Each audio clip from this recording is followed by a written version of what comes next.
저기 이렇게 수건으로 네. 다 이렇게 아이를 둘둘 말아서 이렇게 노곤노곤하도록 이렇게 마사지 좀 해주시고 네, 이렇게 좀 해주시면 아이들이 좀 훨씬 이렇게 각성 상태가 떨어지면서 잠드는 것에 좀 도움을 받을 수 있습니다. 네. 자, 세 번째는요. 자다 깼을 때 강압적으로 아이를 재우려 하지 말고 20분간 그냥 두어서 스스로 잠드는 법을 익히게 해라. 네. 근데 사실은요.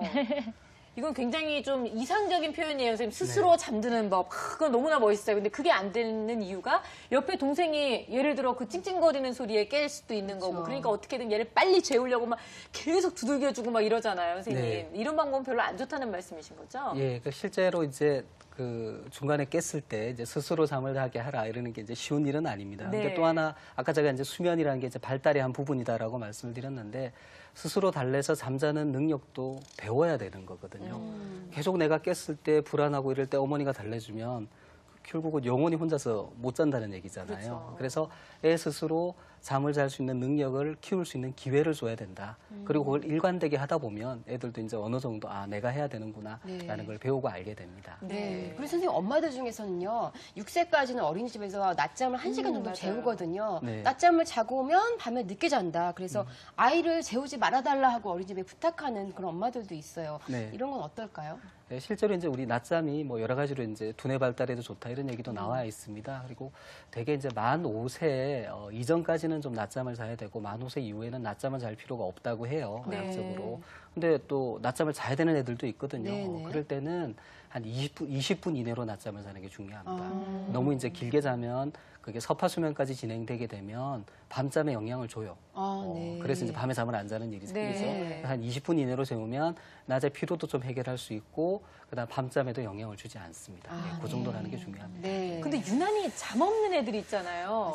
우리 애들은 막 새벽 5시부터 일어나서 막 돌아다니면서 온 집안을 다 이렇게 깨우는데 이렇게 유난히 잠이 좀 없는 사람 그리고 잠버릇도 좀 이렇게 유전적인 영향을 있는 건지 그런 것도 궁금해요, 선생님. 예, 실제로 이제 그 잠버릇 그다음에 수면의 양도 다 유전적으로 결정이 되고요. 예를 들어 잠꼬대를 애들이 많이 한다. 그래서 부모님이 여쭤보면 부모님도 어릴 때 잠꼬대를 많이 했대요. 네. 그런 경우가 있습니다. 유전적이고.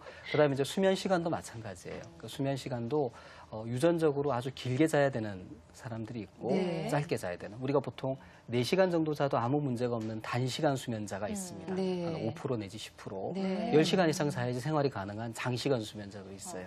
근데 애들도 그거 비슷하겠죠, 그죠? 네. 애들도 조금만 자고 또 금방 잠자는 애들도 있고 자는데 좀 오래 걸리고 또 길게 자야 되고 낮잠을 자야 되는 애들도 있고 그렇습니다. 네, 그래서 맞아요. 그 애들의 어떤 전체적인 수면 패턴을 봐서 이제 거기에 맞춰서 조금 육아를 하는 것도 필요하다 이렇게 생각이 됩니다. 네. 결국 아이들한테는요, 정말 잠이 보약입니다. 충분히 잘 잘 수 있도록 너무나 많이, 너무나 적게 이런 게 중요한 게 아니라 내 아이에게 맞는 패턴을 좀 잘 파악하셔야 될 것 같은데요. 우리 수민이 어머님, 우리 수민이의 잠버릇 때문에 이제 나오기는 하셨지만 사실은 이제 근본적으로 언어 그리고 감각 통합에 관련된 문제 얘기까지 이제 들으셨어요. 방송 해보시니까 좀 어떠셨는지 도움이 좀 되셨는지 궁금해요.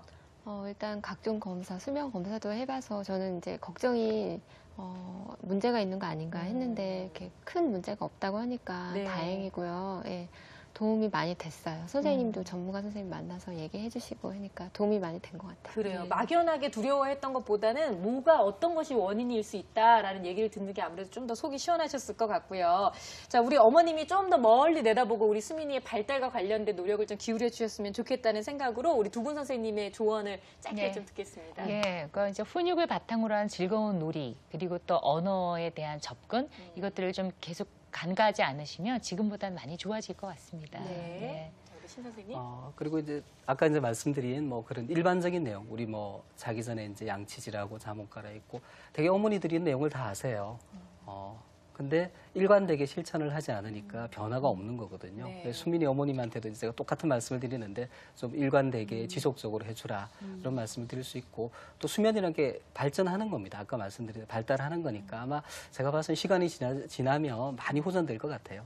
네. 희망 잃지 마시고요. 자, 엄마들의 영원한 고민, 아이들의 잠과 관련된 얘기는 다음 주에도 계속되니까 많이 기대해 주시기 바라겠습니다. 오늘 함께해 주신 이영애 선생님, 신홍권 선생님 감사드리고요. 그리고 우리 수민이 어머님, 이혜은 씨 고맙습니다. 감사합니다. 네, 네, 매주 화요일 이 시간에는요, 내 아이의 문제 행동이나 습관 때문에 고민이신 어머님들의 이야기 함께 나누고 있습니다. 여러분들의 고민도 다 저희들의 고민이니까 늘 항상 주저하지 마시고 저희 게시판을 통해서 여러분의 사연 남겨주시기 바라겠습니다. 방송에 참여해주신 분들을 위한 선물 소개해드릴게요. 주식회사 윙하우스에서 미아방지 배낭 세트 드리고요. 한국 슈타이너에서 읽기 동화 그림책 전집, 육아 커뮤니티 푸르미닷컴에서 어린이 과학백과를 선물로 드리겠습니다. 자, 내일 수요일 부모에서는요, 이야기가 있는 공부법 제 4편이 기다리고 있으니까 많이 기대해 주시기 바라요. 내일도 11시 20분에 뵙겠습니다. 감사합니다.